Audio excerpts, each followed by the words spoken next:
Hi guys, as you can see, we're just about to start mist coating.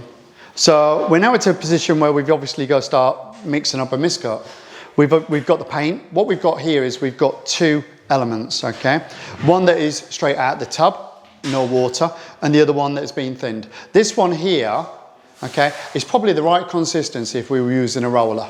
To be fair, we haven't used a roller for mist coating for probably over 10 years, all right? We don't, there's no reason. We found the benefit. What we're going to do here is we're going to start mixing up the paint. The difference between consistency of one for brush and roll and one for spray. A lot of people when they start spraying are always focused on the fact that they use more paint. Okay, I get it, all right? And we'll show you why for us it's not really important. You know, the labor ratio against material ratio, we'll go through that. But let's talk about this, okay? So what I'm going to do is we've got obviously the one on my left, probably your right, is the product without any water at the moment. The one on the other side, okay, has water that is going to be the right consistency if we were going to use a brush and roller. Then what we're going to do is we're going to come back and add more water to the one, this one, to show you what consistency we would have, obviously for spraying. So I want to ask you guys, how much water do you think we can put in here? This one here that we started is probably got about 15, maybe 20% water, okay? Which is just about right.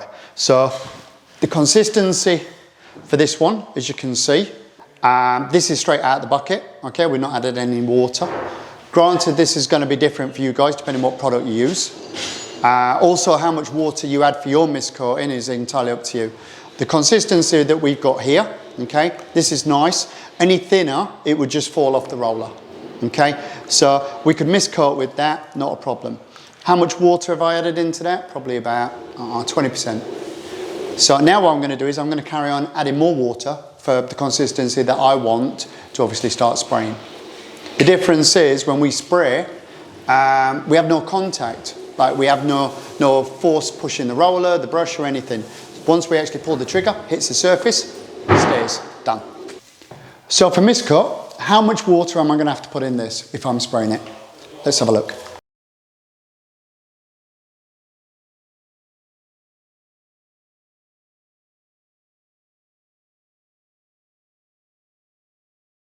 Right, so we've gone from this